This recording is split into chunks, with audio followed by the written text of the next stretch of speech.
नमस्कार, स्वागत है आप सभी का मालवीय एकेडमी के इस नए चैनल पे। मालवीय एकेडमी लेकर के आया है नया कानून बैच। तो उसी के कड़ी में आपको जो है ये हिंदू मैरिज एक्ट के कुछ एसेंशियल पॉइंट के बारे में बात करेंगे। क्यों ये हिंदू मैरिज एक्ट के बारे में हम बात करेंगे, ये प्रश्न भी आपके सामने होना चाहिए कि क्लैट में जो भी क्वेश्चन आते हैं सर, वो क्लैट में क्वेश्चन तो पैराग्राफ वाइज आते हैं और उस पैराग्राफ में इसकी क्या रेलिवेंसी है। तो उस पैराग्राफ को अगर आप देखेंगे, आप पीवाईक्यू एनालिसिस करेंगे जैसा कि मैंने कराया है आपको, तो वहाँ पर देखेंगे कि यहाँ हिंदू मैरिज एक्ट से, स्पेशल मैरिज एक्ट से और मुस्लिम मैरिज एक्ट से यहाँ पे आपको क्वेश्चन पूछे गए हैं और वो क्वेश्चन कंसेप्ट बेस हैं। यानी अगर आपकी कंसेप्ट जो है अच्छी है तो आप बहुत अच्छे से इसको कर सकते हैं। तो पहले तो कंसेप्ट जानना जरूरी है कि हिंदू मैरिज में मैरिज का मतलब क्या है। ये क्या मुस्लिम मैरिज एक्ट और हिंदू मैरिज एक्ट में दोनों कंसेप्ट एक हैं? क्या हर रिलीजन में मैरिज का कंसेप्ट एक है? तो उस चीज़ों को आज हम बात करेंगे हिंदू मैरिज के बारे में कि हिंदू मैरिज के एक वैलिड मैरिज होने के लिए क्या क्या चीज़ें ज़रूरी है और कौन कौन से उसके एसेंशियल पॉइंट्स हैं। अगर आप हिंदू मैरिज एक्ट को देखते हैं तो वहाँ पर आपको देखने को मिलेगा कि इसके जो है मेजरली उस एक्ट को हम 5 ये जो है पार्ट में बांट सकते हैं, लेकिन उतना डिटेल हम लोगों को नहीं करना है, हमको कंसेप्ट पे जाना है। जैसे सबसे पहला पार्ट आप देखेंगे तो इंट्रोडक्टरी पार्ट है और यहाँ से सबसे इम्पॉर्टेंट आपको आता है जो इंट्रोडक्टरी पार्ट के बाद सेक्शन 3 के आगे आप चलते हैं। सेक्शन 3, उसके आगे सेक्शन 4, 5, 6, उसके आगे 8 तक जो आप जाते हैं वो आपके लिए बहुत ही क्रूशियल है। हालांकि सेक्शन आपको याद नहीं करने हैं, लेकिन उसके कंसेप्ट आपको आने चाहिए। जैसे हिंदू का मतलब क्या है, ये हिंदू मैरिज किस पे लागू होता है। पहला तो आपका पैसेज इसी पर आया है।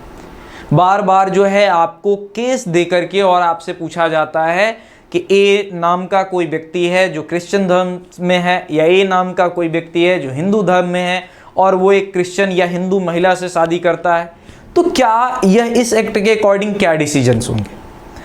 तो यहाँ पर आइए हम बात करते हैं आज हिंदू मैरिज के बारे में कि मैरिज का कंसेप्ट क्या है हमारे हिंदू लॉ में। सबसे पहले अगर आप देखेंगे तो इसका जो है सेक्शन 5 और सेक्शन 7, ये दो आपके लिए बहुत इंपॉर्टेंट है। ये क्यों इंपॉर्टेंट है? क्योंकि सेक्शन 5 में आप जाएंगे तो वहाँ एसेंशियल्स के बारे में बात किए गए हैं कि इस मैरिज को वैलिड होने के लिए क्या क्या एसेंशियल है। और दूसरा, अगर सेक्शन 7 में आप जाएंगे तो वहाँ पर दिया गया है कि एक मैरिज होने के लिए कौन कौन सी चीज़ें अनिवार्य है, उसके एसेंशियल सेरेमनीज क्या क्या है। यहाँ दोनों कंसेप्ट को पैसेज में दे करके और क्लैट में क्वेश्चन पूछा गया है। ठीक है, तो ये सबसे पहले हम यहाँ पर अगर देखें तो एक फोटो बहुत प्यारा आपको दिख रहा होगा जहाँ पर एक कपल है और कपल जो है एक मैरिज सेरेमनी को ये इंटरटेन कर रहा है। एक मैरिज सेरेमनी यहाँ हो रही है। अब ये अगर आप देखें तो जनरली ये पूरी जो ये मैरिज है तो हिंदू लॉ लागू होगा केवल हिंदू पे। हिंदू का मतलब क्या है? तो हिंदू का मतलब कि एक तो आप जो समझ रहे हैं हिंदू, प्लस उसके अलावा जैन, बुद्धिस्ट, इसके अलावा हिंदू से निकले हुए और भी जितने संप्रदाय हैं, जैसे लिंगायत संप्रदाय हो गया, वैष्णविज्म हो गया, शिविज्म हो गया, ये सब जो है आपको ये हिंदू के अंदर आएगा। यानी इसमें आपको जो है ये मुस्लिम और क्रिश्चियन, पारसी, इन चीज़ों को छोड़ करके बाकी जो रिलेटेड हैं ये कवर करेगा हिंदू मैरिज एक्ट 1955। ठीक, ये marriage is a sacred tie and considered a sacrament under Hindu law. अब देखिए यही मुस्लिम लॉ से इसको डिफर करेगा। मुस्लिम लॉ में क्या होता है, वो एक सीक्रेट टाई के जगह पे वहां लिखा हुआ मिलेगा, it's a type of contract, it's a contractual marriage. वहां पर आपको एक कंसिडरेशन, जिसको मेहर की रकम करते हैं, जो आएंगे हम बाद में आपको जब मुस्लिम लॉ की बात करेंगे तो बताएंगे। तो ये जो है हिंदू लॉ के अंदर आप देखोगे तो यहाँ पर ये एक संस्कार है, ये मैरिज क्या है, एक संस्कार है जिसके थ्रू जो है ये गवर्न किसके थ्रू होता है, यह हिंदू मैरिज एक्ट ये 1955 के थ्रू जो है ये गवर्न होता है। अब most important thing here is that the law that is codified with the name of Hindu Marriage Act is a very crucial for all cases related to marriage।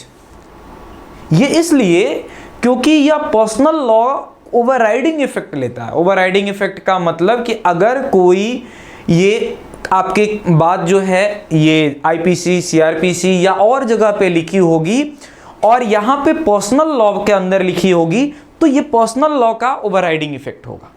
ठीक है, यहां तक आप बात समझ रहे होंगे।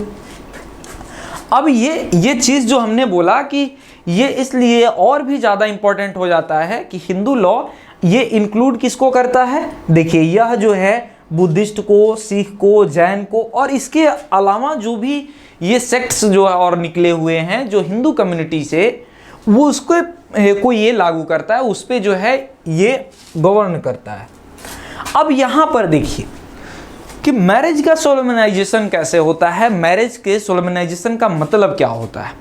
यहाँ आपको एक देखिए बहुत अच्छा प्यारा फोटो यहाँ पर दिख रहा होगा कि ये जो है एक ब्राइड ग्रूम है और एक ब्राइड है और यह जो दोनों जो है ये होली फायर के अराउंड जो है ये फेरे ले रहे हैं। यह एक बहुत ही जो है सीक्रेट, ये बहुत ही जो है सीक्रेट और क्रूशियल जो है एक पार्ट है हिंदू मैरिज का। अब ये सारा चीज सेरेमनी जो है ये कहां पर मेंशन है, ये सेक्शन 7 के अंदर हिंदू मैरिज एक्ट 1955 के सेक्शन 7 के अंदर आपको जो है देखने को मिलेगा। ठीक, अब ये जो है सेरेमनी आपको जो भी है यहां पर आपको देखिए पहला तो होना चाहिए कि इसमें जो है सबसे इंपॉर्टेंट जो आपको यहां फोटो में दिख रहा, घबराइए नहीं, आप भी उसी रास्ते पे जा रहे हैं, कल को आप भी जो है ये चलेंगे। अब तो हालांकि ये बदल रहा है, अब सीरियल में आप देखेंगे कि वह जो है हाथ में हाथ धरा करके और पकड़ा करके और वो जो है कितने भी फेरे हो जा रहे हैं, वहाँ होली फायर है या नहीं है वो डांस करते हुए हो रहा है। लेकिन यहाँ पर एक रीत एंड रिचुअल्स है जिसको आपको फॉलो करना होता है for the valid Hindu marriage, जिसको कहते हैं सप्तपदी। सप्तपदी में आप एक होली फायर के अराउंड जो है आप 7 फेरे लेते हैं विथ अ वैदिक मंत्र, वैदिक मंत्र के उच्चारण के साथ जो है आप ये फेरे लेते हैं। ठीक, और ये जो है ये क्या सप्तपदी का अगर लिटरली आप मीनिंग देखेंगे, सप्त एंड पदी, पदी मतलब पद, पैर, लेग, स्टेप, यानी 7 स्टेप अराउंड होली फायर जो है ये आपको यहां पर लेने की बात किया गया है। अब इसके अलावा अगर आप देखेंगे तो ये मैंने बताया कि कुछ कंडीशंस हैं। ये सेरेमनी के पहले, सेरेमनी ठीक है, अगर मान लीजिए सेरेमनी हुई, सप्तपदी भी हुआ, होली फायर भी था, लेकिन हो सकता है कि पार्टी कॉम्पिटेंट ना हो, तो पहले तो इसेंशियल है कि वो दोनों पार्टी कॉम्पिटेंट हो, दोनों पार्टी जो है एक वैलिड मैरिज के लिए कॉम्पिटेंट पार्टी के रूप में हो अंडर ये सेक्शन 5। सेक्शन 5 में जो भी कंडीशन दिए गए हैं उसमें 5 कंडीशंस हैं, उस पांचों कंडीशंस को फुलफिल करते हो। जैसे देखिए यहाँ पर कह रहा है कि neither party has a spouse living at the time of the marriage, कि कोई भी जो पार्टी है, 2 लोगों के बीच शादी होगी, मान लीजिए आप हैं और आपकी जो है मैडम है, तो इसमें दोनों लोगों का उस समय जब शादी हो रही है लिविंग स्पाउस नहीं होना चाहिए। लिविंग स्पाउस अगर है तो वो डाइवोर्स प्रॉपर होना चाहिए उनसे, ऐसा नहीं हो कि आप जो है 2 शादियां एक ऑलरेडी किए हो और दूसरी शादी कर रहे हो, फिर वो इनवैलिड हो जाएगा। क्योंकि हिंदुइज्म फॉलो मोनोइज्म, ये हिंदू धर्म में मोनोइज्म का कंसेप्ट है, यानी शादी केवल एक ही होगी, एक ही वैलिड है। हाँ, अगर वह जो है शादी नलिफाई हो जाती है, पहली शादी अगर वॉइड हो जाती है, फिर आप जो है कॉम्पिटेंट होते हैं दूसरे शादी के लिए। लेकिन अगर स्पाउस है आपके पास या डाइवोर्स आपने नहीं लिया है, फिर आप जो है इनकम्पिटेंट हैं to giving her consent for the another marriage. If you are doing a marriage you are liable for bigamy. तो आप किसके लिए, आप बाइगेमी के जो है दोषी होंगे, आप जो है इस शादी को इनवैलिड करार दे दिया जाएगा। ठीक है, तो पहला कंडीशन ये हुआ। At the time of marriage, neither party is incapable of giving the valid consent or in consequence of the unsoundness of mind। ठीक, अब कह रहा है कि पार्टी को कंसेंट देने के लिए वैलिड कंसेंट होना चाहिए। वैलिड कंसेंट मतलब कि वह जो है किसी मेंटल इलनेस का शिकार ना हो, वह जो है साउंड माइंडेड हो। साउंड माइंडेड किसे कहते हैं कि वैसा व्यक्ति जो सही गलत में फ़र्क समझ सकता है। वह जो है उस समय टॉक्सिकेटेड मूड में नहीं हो। जैसे आप जो है वो आप भी खूब अच्छे से लिए हुए हैं पौवा 30 रुपए वाला, और आपकी मोहतरमा भी, फिर अगर आप शादी कर रहे हो और वो टॉक्सिक मोड में हो रहा है, तो वो वैलिड कंसेंट नहीं है, और वैलिड कंसेंट नहीं होने के कारण से आपकी शादी क्या हो जाएगी, इनवैलिड हो जाएगी।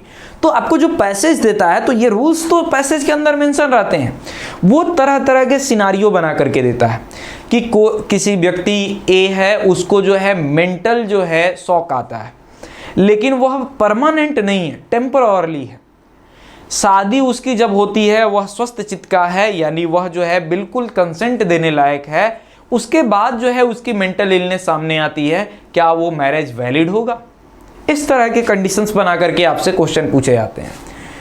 फिर उसके बाद जो है यहाँ पर देखिए, has been subject to the, ये इंसैनिटी का हमने बताया कि उसको इंसैनिटी का जो है रिकरेंट ये जो है अटैक्स ना आ रहा हो, ये सारी बातें, यानी उसको वैलिड कंसेंट देना चाहिए। दूसरी बात तो ये हुई, पहली बात कि उसको लिविंग स्पाउस नहीं होना चाहिए, दूसरी बात वह वैलिड कंसेंट देने लायक हो, यानी किसी तरह से अनसाउंडनेस ना हो, किसी तरह की जो है ये मैड ना हो, फूल ना हो, इंसेन ना हो, ये सारी चीज़ों का ध्यान रखना है। अगला देखिए, the bride groom has completed the age of 21 years and the bride the age of 18 years at the time of marriage. और यहाँ पर एक मैरिज के लिए मिनिमम एज जो दिया गया है वो उसको फॉलो होना चाहिए। अब आप बार बार कंफ्यूज होंगे, क्योंकि एक बिल पार्लियामेंट में इंट्रोड्यूस हुआ था, अल्दो वो बिल जो है पास नहीं हो पाया, वह एक्ट इनेक्ट नहीं हो पाया, वो बिल ही रह गया, जहाँ पर ये ब्राइड ग्रूम और ब्राइड की जो है एज 21 करने की बात करिए। लेकिन अभी भी एज क्या है, ब्राइड ग्रूम के लिए 21 ईयर्स एंड ब्राइड के लिए 18 ईयर्स। अगर आप इससे एबव हैं तो आप जो है कंसेंट देने लायक हैं, आप कंपिटेंट पार्टी हैं फॉर अ हिंदू मैरिज। फिर अगला जो है आपके इसेंशियल है कि the party are not within the degree of prohibited relationship under the custom or usages governing each of them permits to the marriage between the two. अब ये degree of prohibited relationship क्या है, इसको हम ये समझेंगे और थोड़ा सा डिटेल्स में, कि वह जो है डिग्री ऑफ प्रोहिबिटेड रिलेशनशिप में नहीं होना चाहिए। डिग्री ऑफ प्रोहिबिटेड रिलेशनशिप मतलब सिंपल भाषा में आपको बताएं, कुछ ऐसे हमारे ये रिलेशंस हैं जहाँ पर हमको मैरिज से प्रोहिबिट किया गया है अंदर हिंदू मैरिज। जैसे कोई व्यक्ति अपने सिस्टर या कजिन्स या जो है अपने भाई के जो है ये ब्राइड से शादी नहीं कर सकता, सिस्टर इन लॉ से शादी नहीं कर सकता है, सिस्टर इन लॉ मतलब भाभी। तो ये सारी चीज़ें जो है ये डिग्री ऑफ प्रोहिबिटेड रिलेशनशिप के अंदर आता है। तो यहाँ पर आपको जो है ये दिया गया है कि आप जो है इसको नहीं कर सकते, ये मैरिज नहीं कर सकते। इसको हम डिटेल्स में भी बात करेंगे कि इसको कितने जनरेशन तक की बात की गई है, ये सेक्शन 3 के अंदर इसको जो है बहुत अच्छे से क्लियरली बात की गई है। फिर कह रहा है the party are not sapinda of each other unless the custom and usages governing each of them permit to the of marriage between two. कह रहा है कि और ये सपिंड रिलेशनशिप के नहीं होना चाहिए, यानी सपिंडा रिलेशनशिप का मतलब कि आप एक ही गोत्र से आ रहे हो, आप एक ही जगह से आ रहे हो, आप एक ही फैमिली के वंश से आ रहे हो, तो वो शादी प्रोहिबिटेड है। आप नहीं कर सकते हो। लेकिन यहां शर्त क्या, ये देखिए यहां पर लिखा है unless the custom and usages governing of each of them permits to do so. लेकिन कहीं कहीं कुछ ऐसे जो है कंडीशन, जैसे कुछ ऐसी हिंदू ये शेड्यूल्ड ट्राइब्स हैं जहां पर ये सारी चीज़ें अलाउड है। जैसे आप जनरली, अब तो ये कस्टम्स धीरे धीरे ख़त्म हो रहा है, लेकिन हिंदू मैरिज के ये में ही साउथ के अंदर आपको जो है एक ये ऐसा मैरिज देखने को मिलता था जहां पर मामा के लड़के या लड़की से आप शादी कर सकते थे। तो वो सब क्या है, वो लोकल कस्टम्स का पार्ट है। तो उस कस्टम्स को यह रेस्पेक्ट करता है हिंदू लोग। लेकिन सामान्य तौर पे अगर इस तरह का कस्टम नहीं है और आप शादी करते हैं तो वो शादी क्या होगी, वैलिड शादी नहीं होगी, वो शादी इनवैलिड हो जाएगी। तो ये इसेंशियल्स का, ये जो है आपके 5 इसेंशियल्स को ध्यान रखना है। पहला कि दोनों जो है ये किसी तरह की बाइगेमी ना कर रहे हो, यानी उनके लिविंग स्पाउस ना हो। दूसरा, वो कंसेंट, फ्री कंसेंट देने के लिए जो है ये एलिजिबल हो। तीसरा कि वो किसी तरह के जो है माइनर शादी के लिए माइनर ना हो। शादी के लिए जो मिनिमम एज ऑफ मैरिज है उसको आप ये क्राइटेरिया को फुलफिल किया होना चाहिए। डिग्री ऑफ प्रोहिबिटेड रिलेशनशिप नहीं होना चाहिए और सेकेंडरी रिलेशनशिप नहीं होना चाहिए। अगर ये एसेंशियल्स हैं तो आपकी शादी वैलिड मानी जाएगी। आप हिंदू मैरिज के अंदर जो है वैलिड शादी कर सकते हैं। अब यहाँ पर आगे चलिए। अब मैंने आपको बताया ना कि वही पार्ट जो है ये लिखा गया। पहला शर्त क्या था आपका, जो है मोनोगेमी होना चाहिए, बाईगेमी नहीं होना चाहिए। देखिए यहाँ कितना अच्छे से हमने आपको बताया है कि बस एक दिल मिले, बस 2 दिल मिल रहे हैं। इसमें ये जो है परमुटेशन कॉम्बिनेशन नहीं बन रहे हैं। अगर परमुटेशन कॉम्बिनेशन बन रहे हैं, इधर भी एक जो है आपने मिला दिया, जो ही बीच में एंट्री कराया, ये बीच में एंट्री हुआ, ये कुपोषित दिल का, वही ये मैरिज क्या हो गया, इनवैलिड हो गया। इसमें जो है इनवैलिडिटी आ जाएगी, आपका शादी जो है नल एंड वॉइड हो जाएगा। तो ये ध्यान रखना है कि पहला कंडीशंस में कि आपको मोनोगेमी होना चाहिए, यानी एक व्यक्ति की शादी केवल एक व्यक्ति से होना चाहिए। ठीक, तो यहां पर आपको सेक्शन 5 जो हमने बताया कि वहां एसेंशियल पॉइंट हैं, उसके तरह जो है आपको दिया गया है। अब अगर ये शादी आप करते हैं तो इसको हम नल एंड वॉइड ठहराएंगे, यानी शादी नहीं मानी जाएगी। भले ही आपने सप्तपदी किया हो, पंडित जी बुला करके आपने मंत्रोच्चार कराया हो, आपने 7 फेरे के बदले 14 फेरे लिए हो, कोई मतलब नहीं है। ठीक, फिर उसके बाद देखिए, ये अगर इस तरह की अगर मान लीजिए आप मोनोगेमी नहीं कर रहे हैं,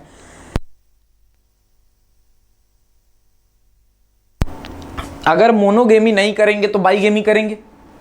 बाईगेमी का मतलब एक से अधिक शादी करेंगे। अगर एक से अधिक आप शादी कर रहे हैं तो यह जो है आपके इंडियन पिनल कोड के अंदर, पुरानी आईपीसी, अब तो वो चेंज होकर के बीएनएस हो गई है, तो आईपीसी के अंदर जो है इसको प्रोहिबिट किया गया है 494-95 सेक्शन 494-95 में बाईगेमी को, कि यह जो है आप इसमें नहीं कर सकता। अब आपके मन में आएगा कि सर ये 494-95 तो उसमें था, अभी क्या नए वाले में इस तरह से रूल है कि नहीं? तो यहाँ भी रूल है, केवल सेक्शन चेंज हुए हैं और ये अब 85 में आ गया है। सेक्शन 85 जो नया वाला बीएनएस है उसके थ्रू जो है आप क्या करेंगे, यह जो है नल एंड वॉइड हो जाएगा।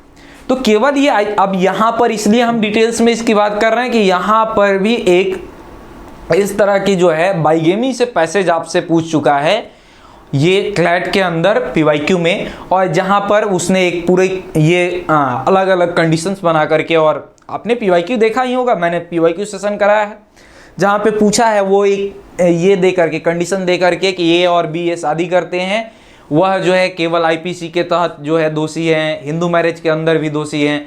तो ये आपको ध्यान रखना है कि आईपीसी में तो इसको मना किया ही गया है, हिंदू मैरिज एक्ट में भी मना किया गया है अंडर सेक्शन 17। यानी आईपीसी हमारी जो वर्तमान में बीएनएस है, भारतीय न्याय संहिता, तो भारतीय न्याय संहिता, Indian penal code as well as in Hindu law, this act is prohibited in all the law governing the Hindu marriage act, either in IPC, either in BNS, either in Hindu marriage law. ठीक, चलिए आगे आते हैं। अब यहां पर दूसरा consent of party. Consent of party में आपको ये दोनों पार्टी का जो है कंसेंट फ्री होना चाहिए। ऐसा नहीं हो कि आप जो है उठा लिए, जो है दुल्हन के पिताजी को उठा लिए, जो मूवी में आप होता है, और फिर कह रहे हैं कि तुम हाँ करो शादी के लिए, चलो सप्तपदी करते हैं, चलो 7 फेरे लेते हैं। That's a not free consent.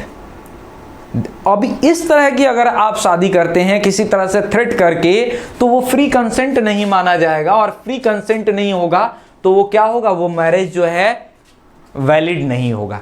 जैसे जो बच्चे बिहार के होंगे वो एक नाम सुने होंगे, पकड़ुआ विवाह।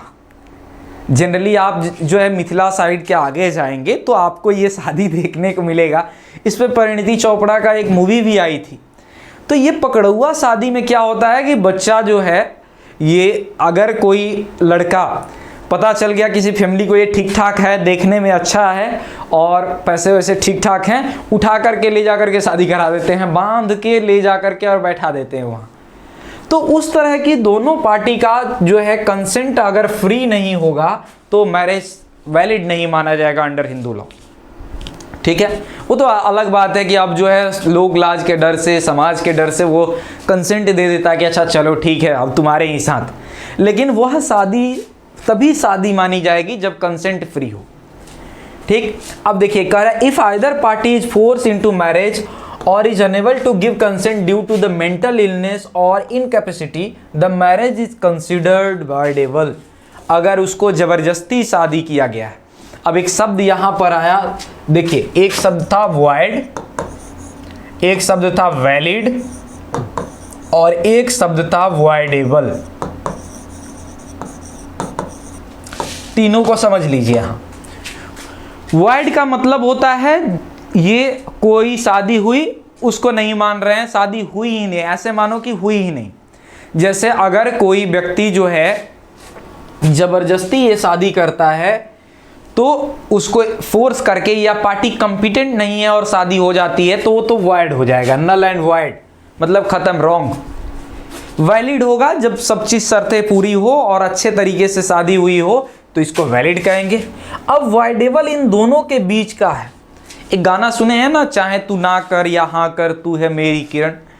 तो वैसा ही कुछ है कि ये जो एग्रीव पार्टी होती है, यानी जिसके राइट इन्फ्रिंज हुए रहते हैं, उस पार्टी के पास अपॉर्चुनिटी होती है, they have right to void और एक्सेप्ट द, टू डिनाई और एक्सेप्ट द मैरिज। वो चाहे तो उस मैरिज को वॉइड बना सकता है, चाहे तो वैलिड। जैसे सपोज करिए कि मेरी शादी पकड़ुआ विवाह के तहत हो गई, तो हम एग्रीव पार्टी हैं, एग्रीव पार्टी तो हम है ना, क्योंकि मेरा राइट इन्फ्रिंज हुआ है। तो मेरे ऊपर है, अगर हम चाहेंगे तो वो, अगर हम अपना कंसेंट बाद में ठीक है दे देते हैं तो वो वैलिड हो जाएगा। अगर हम चाहेंगे कि नहीं ये शादी कैंसिल होना चाहिए तो वॉइड हो जाएगा। यानी जब एग्रीव पार्टी के पास जो है इसका ऑप्शन हो तो उसको वॉइडेबल कहते हैं। इस तरह का कोई भी अगर शादी जो मेंटल इलनेस में की गई है या इनकैपेसिटी के तहत की गई है, वह किस तरह की शादी होती है, वॉइडेबल शादी होती है। बात समझ गए? तो पकड़ुआ विवाह क्या है, वॉइडेबल शादी का उदाहरण। आगे चलते हैं। एज ऑफ पार्टी हमने आपको बताया है कि ये अगर बॉय है तो बॉय को आपको जो है 21 ईयर्स और जो है गर्ल्स को जो है आपको 18 ईयर्स। ये सबसे पहले ये शुरुआत में जो है यहाँ पर 18 साल और 15 साल जो है किया गया था, लेकिन अब जो है यहाँ पर इस चीज़ को चेंज करके ये 18 को चेंज कर दिया गया है 21 में, और ये 15 को चेंज कर दिया गया है 18 में। तो ये अब जो है चेंजेस के साथ यहाँ पर आपको देखने को मिलेंगे। ठीक, अब अगर कोई व्यक्ति यहाँ पर ये भी देखिए, ये जो है अगर इस तरह की काम करता है, ये अगर जो है मान लीजिए कि कम एज की शादी करता है, तो उसको आप देखेंगे 2 साल का जो है पनिशमेंट हो सकता है, और वो भी जो है रिगरस पनिशमेंट हो सकता है। रिगरस पनिशमेंट का मतलब सश्रम कारावास, यानी आपसे काम भी कराया जा सकता है जेल के अंदर। ठीक, अब यहां पर आते हैं, अगला कंसेप्ट जो हम लोगों का था, degree of prohibited relationship. Degree of prohibited relationship का मतलब जो है कि हम ये कुछ ऐसे रिलेशनशिप्स हैं, कुछ ऐसे हमारे रिलेशन हैं जहां पर हमको मना किया गया है अंडर हिंदू लॉ, या हमारे रीत एंड रिचुअल्स के तहत, या हमारे संस्कार के तहत इसको मना किया है, प्रोहिबिट किया गया है कि इसमें आपकी शादियां नहीं हो सकती है। You can't marry with your sister, your cousin और योर नाइस, ये जो है ये शादियां नहीं हो सकती। तो यहां पर देखिए करेंगे degree of prohibited relationship, two person are said to be within the degree of prohibited relationship if one is linear ascendant, ये एसेंडेंट ऑफ अदर। अगर जो है उसके पीढ़ी में कोई आ रहा है, जैसे अगर मान लीजिए कि ये कोई, अगर हम हैं तो हमारे पीढ़ी में पिताजी होंगे, फिर उनके पिताजी दादाजी, फिर उनके पिताजी परदादाजी, फिर उनके पिताजी, तो ये क्या है, एक जो है लीनियर एसेंडेंट है। फिर अगला कह रहा है कि if one was the wife और हस्बैंड ऑफ लीनियर एसेंडेंट और डिसेंडेंट ऑफ द ये अदर। अब देखिए एसेंडेंट मतलब आगे की हम हैं, उसके बाद मेरा पुत्र है या पुत्री है, तो हम आगे वाले से भी नहीं कर सकते, अपने पीछे वाले से भी नहीं कर सकते हैं। ना ही आप जो है ये एसेंडेंट में कर सकते हैं, ना ही डिसेंडेंट में कर सकते हैं आप। ये कोई भी व्यक्ति, यानी जैसे अगर मान लीजिए कि अगर कोई कपल है, ये इसको ध्यान से समझिएगा, अगर ए और बी ये जो है एक कपल है, ये मान लीजिए ये जो है मेल है, ये फीमेल है, तो इसमें जो है ये ए व्यक्ति ना तो बी के ये जो मदर से शादी कर सकता है, ना उनके मदर से, यानी न तो सासू माँ से, ना उनके सासू माँ से, ना उनके सासू माँ से, मतलब उनके मदर से। इसी तरह से ना तो ये इनके फादर से कर सकती है, ना उनके पिताजी से, ना उनके ऐसे, ना ही इनके आगे वाली पीढ़ी से, ना ही ये अपने पुत्र या पुत्रियों से शादी कर सकते हैं। तो ये सारा जो है रिलेशनशिप क्या है, प्रोहिबिटेड रिलेशनशिप है। If one was the wife of the brother or the father's mother's brother and grandfather's or grandmother's brother of other, कह रहे कि या तो ये अगर पुरुष है तो पुरुष जो है अपने पत्नी, ये मतलब अपने भाभी से या फिर उनके पत्नी के मम्मी से या इससे शादी नहीं कर सकता। ऐसे ही फीमेल के लिए भी लागू है कि ना तो वह उसके ये भाई से या उसके पिताजी से या उसके दादाजी से शादी नहीं कर सकती। तो ये प्रोहिबिटेड रिलेशनशिप है, ठीक है। If the two are brother and sister, uncle and niece, aunt and nephew or children or brother and sister of two sisters। इसके अलावा और भी, जैसे अगर कोई रिलेशनशिप में मान लीजिए ब्रदर सिस्टर है, शादी नहीं हो सकती। अगर वो अंकल नाइस है, नहीं हो सकती। अंट नेफ्यू है, शादी नहीं हो सकती। अगर दो ये ब्रदर सिस्टर्स हैं या ये भाइयों के दो सिस्टर्स हैं, शादी नहीं हो सकती। दो भाइयों में शादी नहीं हो सकती, दो सिस्टर्स में शादी नहीं हो सकती, ब्रदर सिस्टर में शादी नहीं हो सकती, अंकल ये नेफ्यू में शादी नहीं हो सकती, ये अंकल नाइस में शादी नहीं हो सकती, आंट नेफ्यू में शादी नहीं हो सकती। ये सब डिग्री ऑफ प्रोहिबिटेड रिलेशनशिप है। हिंदू मैरिज के अंदर ये सारी चीज़ें मनाही है। ये क्यों ये क्लियरली लिखना पड़ा, क्योंकि कुछ ऐसे पर्सनल लॉ हैं जैसे मुस्लिम लॉ जहाँ पर इसको अलाउ किया गया है, कुछ हद तक जो है छूट दिया गया है। चलिए आगे चलते हैं। यहाँ पर if marriage is organised within the prohibited degree of relationship then such marriage would be considered as void under section 11 of Hindu marriage act. जो ही आप शादी करेंगे ये वॉइड हो जाएगा, यानी शादी नहीं माना जाएगा, वो वैलिड शादी नहीं होगी। Apart from this violation of this clause which amount to simple imprisonment up to 1 month और फाइन अप टू 1000। और आप जो है अगर शादी करते हैं तो शादी तो इनवैलिड होगी, आपको पनिशमेंट भी मिलेगा। 1 साल का आपको कारावास या फिर 1000 रुपये के जुर्माना किया जा सकता है, या दोनों किया जा सकता है। तो ये भी जो है आपको पनिशमेंट मिल सकता है, ठीक। अब उसके बाद जो है ये हम समझ गए कि ये क्या है। अब लास्ट एक पॉइंट बचा है, सपिंडर रिलेशनशिप। सपिंडर रिलेशनशिप में क्या होता है?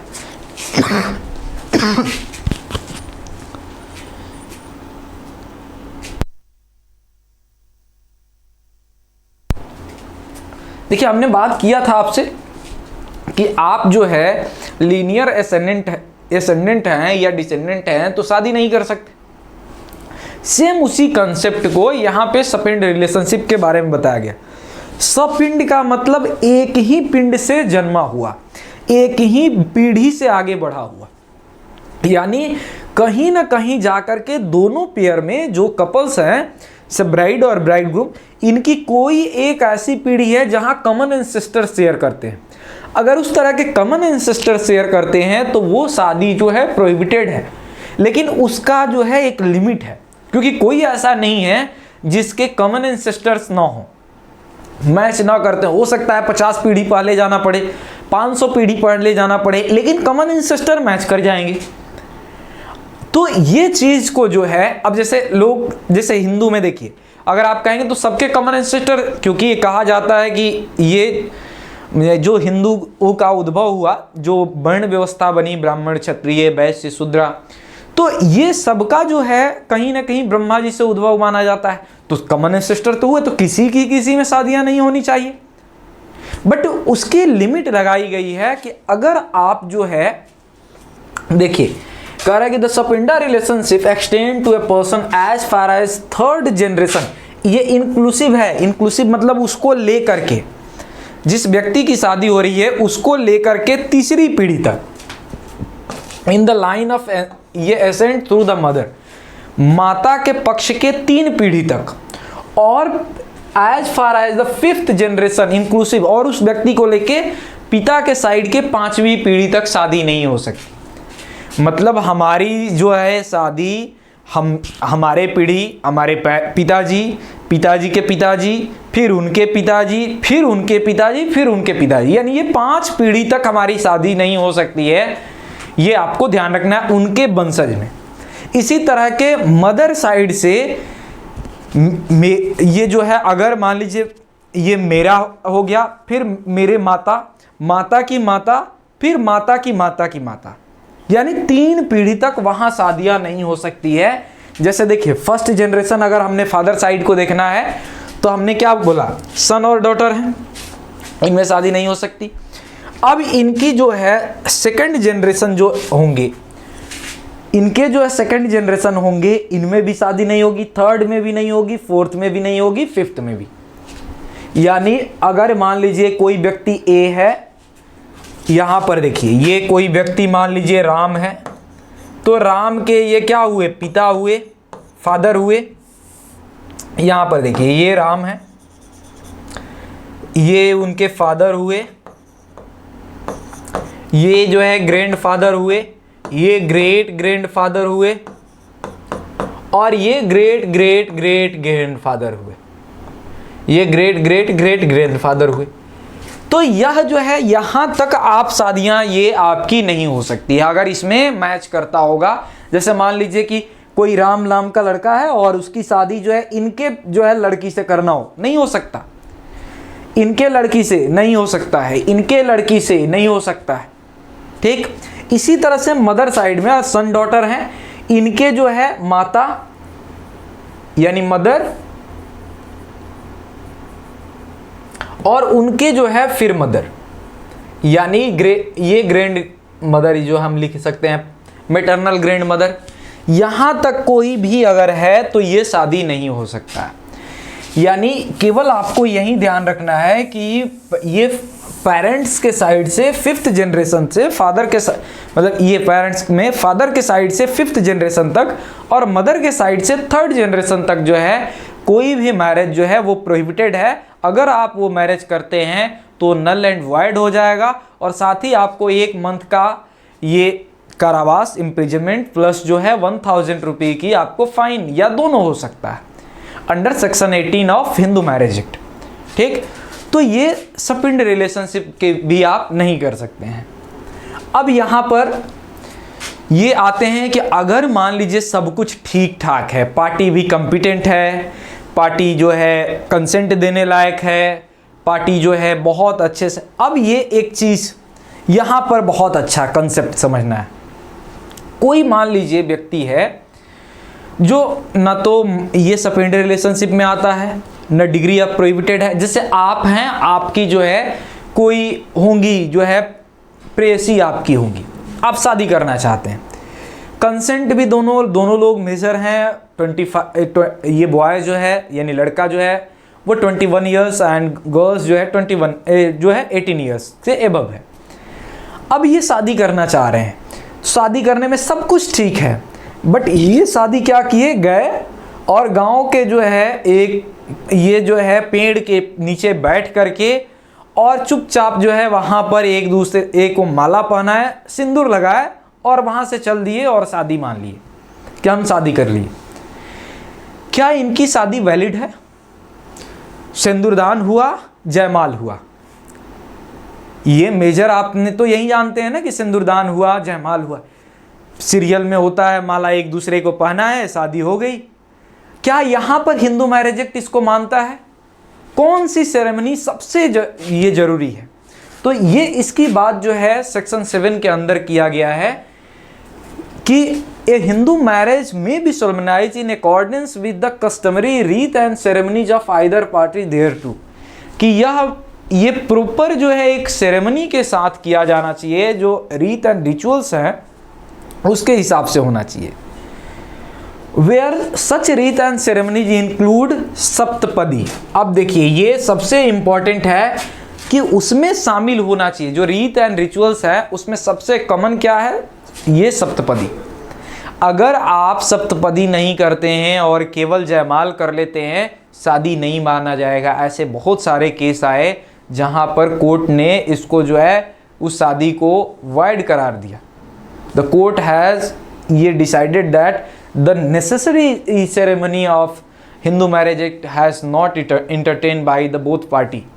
दोनों पार्टियों द्वारा जो नेसेसरी जो सप्तपदी है वो नहीं किया गया था, इस कारण से the marriage is null and void. इसलिए वो मैरिज क्या है? नल एंड वॉइड है। अब देखिए saptapadi that is taking a 7 step by the bridegroom and the bride jointly before the sacred fire. Jointly before the sacred, इसका भी तरीका है। ये नहीं कि हम जो है घूम लिए 7 बार और फिर मैडम घूम ली 7 बार, दोनों लोग बैठ गए, हो गया। दोनों को जॉइंटली एक साथ जो है अग्नि के साथ फेरे लेने हैं विद ये मंत्रोच्चार, ठीक। The marriage become completed and binding when the 7 step is taken. जब 7 पद ये लिए जाते हैं, सप्तपदी होती है, फिर आपकी बाइंडिंग हो जाती है। It is believe that Hindu marriage in incomplete without performing a few ceremonies rituals through these rituals are not universal but there are few rituals like saptapadi without which a Vedic ceremony is incomplete. कह रहे हैं कि ये अलग अलग जगह पे शादियों का अलग अलग तरीका हो सकता है, लेकिन सप्तपदी जो है ये वैदिक रिचुअल्स का सबसे कॉमन है और इस कारण से ये एसेंशियल एलिमेंट है इस सेरेमनी का। नेसेसरी सेरेमनी ये शास्त्रिक और customary whichever are prevalent in the culture of bride and bridegroom must be perform, otherwise marriage will not be valid. अब देखिए यहाँ पे सेरेमनी क्या क्या होना चाहिए सामान्य रूप से आपके शादी में। अभी सीख लीजिए, काम आएगा आपको, ये आगे जाएंगे आप तो। पंडित जी अगर नहीं करा रहे होंगे, ध्यान से देखिएगा, बड़ी बरसों का मेहनत है। मान लीजिए कि आपके पंडित जी जो है शादी में सेरेमनी में सप्तपदी भूल गए, बरसों से आप चाहते थे आपकी प्रेयसी आपकी जो है पत्नी धर्म पत्नी बने, अर्धांगिनी बने। कोर्ट ने कहा कि नहीं, आप तो दोनों की शादी ही नहीं हुआ, गजब हो जाएगा। फिर तो इस ध्यान देने की बात है। सबसे पहला जो है होम, यहां फर्स्ट पिक आपको दिख रहा होगा ना, एक होली फायर, ये जो है ये सीक्रेट फायर जो है आपको जलाया गया है और यह जो है इसके जो है ये अंदर कुछ जो है मंत्रोच्चार के साथ जो है होम किया जा रहा है। तो होम का मतलब होता है अग्नि को जो है प्रसन्न करना, अग्नि को जलाना। तो पहला सेरेमनी तो ये होना चाहिए। दूसरा सेरेमनी होना चाहिए कन्यादान। It's a very painful for a father and mother to give her daughter give their daughter hand to bridegroom. ये बहुत ज़्यादा जो है एक क्रूशियल मोमेंट होता है, बहुत ज़्यादा इमोशनल मोमेंट होता है जब फादर जो है अपने ब्राइड का ये जो है हाथ ब्राइडग्रूम को, ये अपने बच्ची का हाथ जो है ब्राइडग्रूम को देता है। तो दूसरा रिचुअल्स क्या होने चाहिए?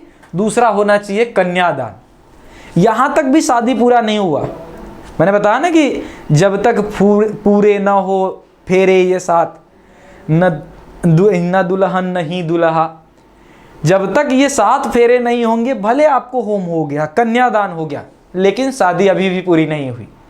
यहाँ पर आप देखेंगे एक केस आया रामलाल अग्रवाल, ठीक, वर्सेस संता देवी का 1999 का केस है सुप्रीम कोर्ट का।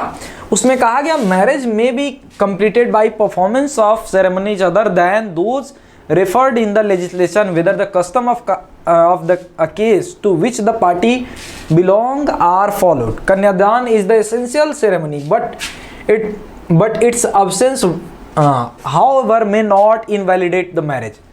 कहा गया कि ठीक है, कन्यादान के विषय में हम मान रहे हैं कन्यादान भी एसेंशियल एलिमेंट है, लेकिन जरूरी नहीं है कि कन्यादान अगर नहीं हुआ है तो मैरिज नहीं हुआ।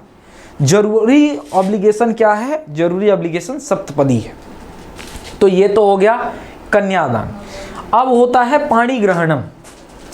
अगला होता है पाणी ग्रहणम।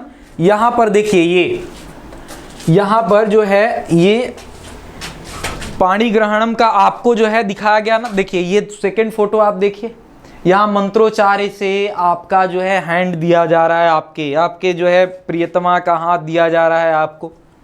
फिर उसके बाद यहाँ पर देखिए, इसमें जो है एक दूसरे के ऊपर हाथ रख करके होली फायर के अराउंड घूमते हैं और विथ मंत्रोच्चार, वैदिक मंत्रोच्चार, ठीक, with a chant of Vedic mantras we taking around a holy fire, it's called pani grahanam, ठीक। यानी आप जो है तब हाथ को अपने ये हाथ के अंदर लेते हैं। अब ये आपकी जिम्मेदारी हो गई, आपकी धर्मपत्नी हो गई, ठीक, यानी पिता ने आपको हाथ दे दिया। तो पाणी ग्रहणम जो है ये अगला संस्कार हुआ।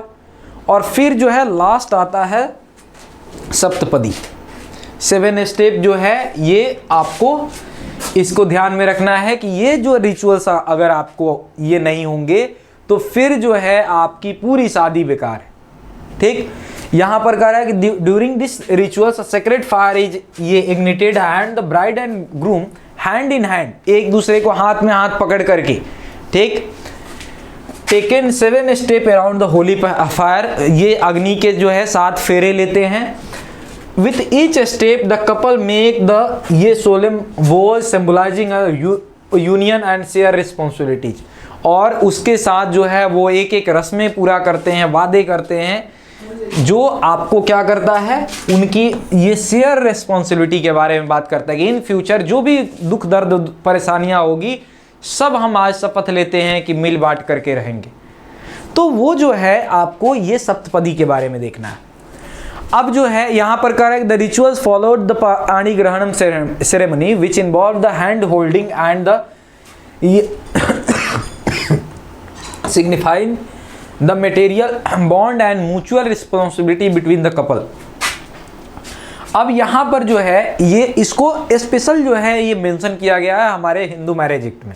एक केस आया शांति देवी वर्मा वर्सेस जो है कंचन ये परावा का केस है, ये 1991 का केस है। देखिए इसमें सुप्रीम कोर्ट ने कहा कि मेयरली वियरिंग मंगलसूत्र और sindoor on forehead does not constitute legally accepted marriage, कि केवल आप मंगलसूत्र किसी के नाम का पहन ले रही हैं और आप जो है सिंदूर लगा रही हैं तो उससे हम नहीं मानते हैं कि एक वैलिड मैरिज हुआ है, unless you have entertain the रीत एंड रिचुअल्स विद सप्तपदी। जब तक कि ये जो है सप्तपदी नहीं हुआ है तब तक सिंदूर लगाने से या फिर जो है मंगलसूत्र पहन लेने से कुछ नहीं होता है।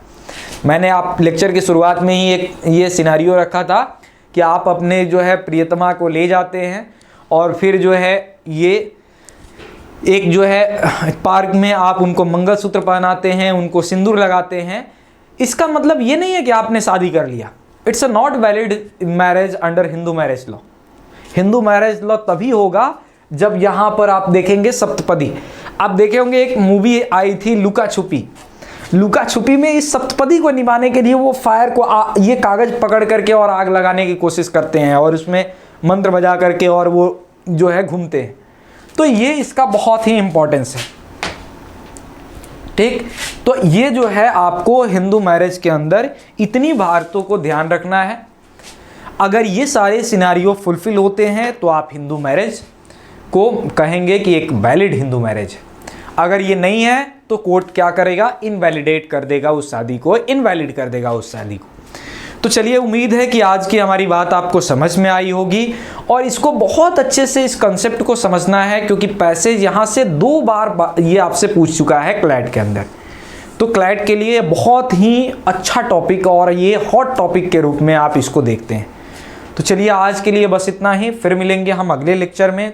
तब तक के लिए thank you, good night, bye bye.